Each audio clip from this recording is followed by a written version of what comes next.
Hello, welcome to the pepper cooking ചാനലിലേക്ക് എല്ലാവർക്കും സ്വാഗതം. ഇന്ന് നമ്മൾ ചെയ്യാൻ പോകുന്നത് ഒരു എരിശ്ശേരിയാണ്. അതായത് മത്തങ്ങയും വൻപയറും ഒക്കെ കൊണ്ട് നല്ല ഒരു എരിശ്ശേരി. എരിശ്ശേരി സദ്യയിലൊക്കെ കണ്ടിട്ടില്ലേ?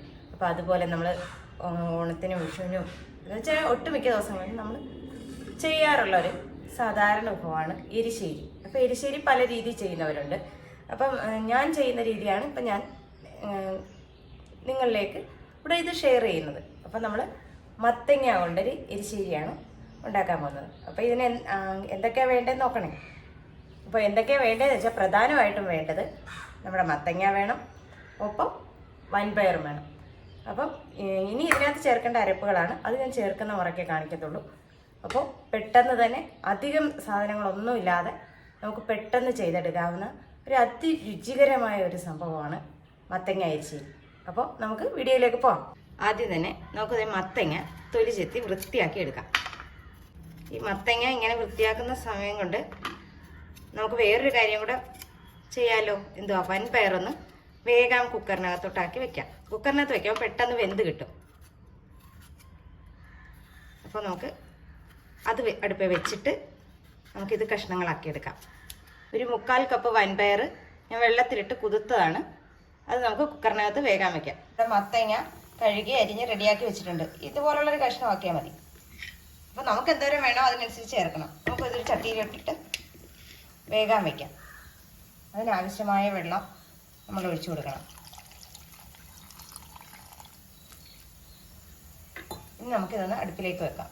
അപ്പം നമ്മുടെ ഒരടുപ്പിൽ കുക്കറും ഇരിപ്പുണ്ട്, ഒരടുപ്പിൽ മത്തങ്ങ വേഗം വെച്ചിട്ടുണ്ട്.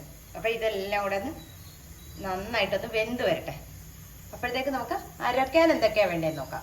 അരപ്പ് റെഡിയാക്കി എടുക്കാം. അതിന് ഞാനൊരു 3/4 മുറി തേങ്ങ ചിരണ്ടി എടുത്തിട്ടുണ്ട്. അത് ആ തേങ്ങ മൊത്തം നമുക്ക് ചേർക്കണ്ട, നമുക്ക് ഇച്ചിരി വറുക്കാനും ചേർക്കണം. അപ്പോൾ ഒരു മിക്സിയുടെ ജാർ എടുത്തിട്ട് അതിലേക്ക് നമുക്ക് തേങ്ങ ചേർത്ത് കൊടുക്കാം. അത് നന്നായിട്ട് അരയണ്ട. ഒരു 2 കൈപ്പിടി തേങ്ങയുള്ള ഇത് നമുക്ക് വറുക്കാനുള്ളതാണ്, ഞാൻ മാറ്റിയിട്ടുണ്ട്. ഒരു 1/2 ടീസ്പൂൺ മഞ്ഞൾപ്പൊടി, അതുപോലെ തന്നെ 1/2 ടീസ്പൂൺ നല്ല ജീരകം, 2 കഷ്ണം ചുവന്നുള്ളി, ഒരു വലിയ പീസാണ് ഞാൻ ചേർക്കുന്ന വെളുത്തുള്ളി. ചെറുതാണെങ്കിൽ 2 ചേർക്കണം, വലുതാണെങ്കിൽ 1 ചേർത്താൽ മതി. ഇനി നമുക്ക് ഇതിലേക്ക് കുരുമുളക് ചേർക്കണമെന്നുള്ളവർക്ക് ചേർക്കാം. ഇവിടെ കുരുമുളക് ഇഷ്ടമില്ല ഇതിന്. അതായത് കുരുമുളക് ചേർത്താൽ നമ്മുടെ എരിശ്ശേരി ഇരുണ്ട നിറത്തിലിരിക്കും. ഇവിടെ മഞ്ഞക്കിരിക്കുന്നതാണ് ഇഷ്ടം. അത് കാരണം ഞാൻ കുരുമുളക് പൊടി ചേർക്കുന്നില്ല. നിങ്ങൾക്ക് വേണമെങ്കിൽ ചേർക്കാം. ഇനി നമുക്കിതൊന്ന് നന്നായിട്ട് അരയണ്ട, ഒന്ന് ഒതുക്കിയെടുക്കാം, വെള്ളം ചേർക്കാതെ. അപ്പോൾ നമ്മുടെ അരപ്പ് ഈ പരുവത്തിൽ മതി. ഇനി നമുക്ക് നമ്മുടെ മത്തങ്ങ ഏത് പരുവായെന്ന് നോക്കണ്ടേ. നമുക്ക് മത്തങ്ങ ഏത് പരുവായെന്ന് നോക്കാം.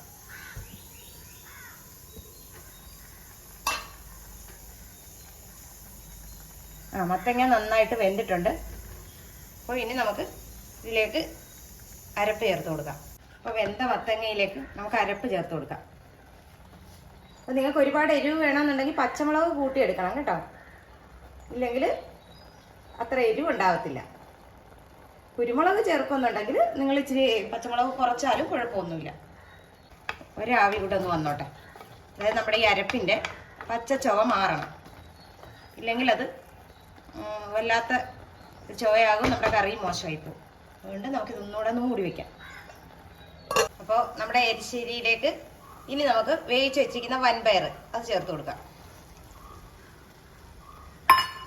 ഇനി എല്ലാം കൂടെ ഒന്ന് മിക്സ് ആക്കണം.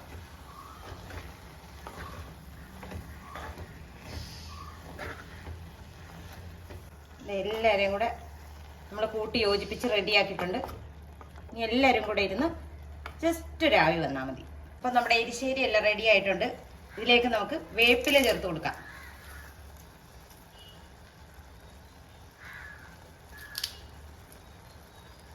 റെഡിയായതേ ഉള്ളൂ. ഇനി ഇതിനകത്ത് വറവിടാനുണ്ട്. അതായത് നമുക്ക് തേങ്ങ വറുത്ത് ചേർക്കാനുണ്ട്, അത് കൂടാതെ വറയിടാനുണ്ട്. അപ്പോൾ വേവിക്കൽ പരിപാടി കഴിഞ്ഞു. ഇനി നമുക്കിത് മാറ്റി വെച്ചിട്ട് തേങ്ങ വറുക്കാം. ചീനച്ചട്ടിയിലേക്ക് നമുക്ക് അല്പം വെളിച്ചെണ്ണ ഒഴിച്ചു കൊടുക്കാം. ഇതിലേക്ക് നമുക്ക് തേങ്ങ ചേർത്ത് കൊടുക്കാം. തേങ്ങ നല്ല ചുമന്ന കളറാകുന്ന വരെ നമ്മൾ ഒന്ന് വറുത്തെടുക്കണം. അപ്പോൾ അതേ നമ്മുടെ പീര നന്നായിട്ട് ചുവന്ന് വന്നിട്ടുണ്ട്. നമുക്കിത് മാറ്റാം.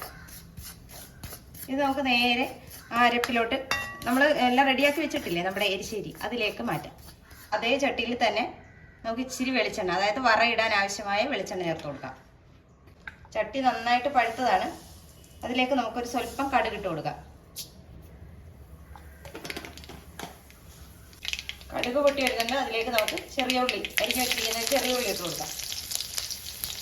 പിന്നെ നമ്മുടെ വറ്റൽ മുളകും കറിവേപ്പിലയും ഇത് കൂടെ ചേർത്ത് കൊടുക്കാം.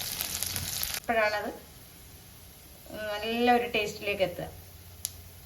ഇനി നമുക്കിത് കറിയിലേക്ക് ഒഴിച്ചു കൊടുക്കാം. അപ്പോൾ നമ്മുടെ വറുത്ത എരിശ്ശേരി റെഡി ആയിട്ടുണ്ട്. അപ്പോൾ എല്ലാവരും ഇതൊന്ന് ട്രൈ ചെയ്ത് നോക്കുക. ട്രൈ ചെയ്ത് നോക്കണം തീർച്ചയായും. നല്ല ടേസ്റ്റാണ്. അപ്പം ട്രൈ ചെയ്ത് നോക്കിയിട്ട് ഇതിൻ്റെ ഫീഡ്ബാക്ക് അറിയിക്കുക. ലൈക്ക് ചെയ്യാനും ഷെയർ ചെയ്യാനും സബ്സ്ക്രൈബ് ചെയ്യാനും ഒരിക്കലും മറന്നു പോകരുത്. അപ്പം നമ്മളതൊന്ന് സപ്പോർട്ട് ചെയ്യണം. അപ്പോൾ നല്ലൊരു വീഡിയോ ആയിട്ട് കാണുന്നവരെ ടാറ്റാ, ബൈ ബൈ.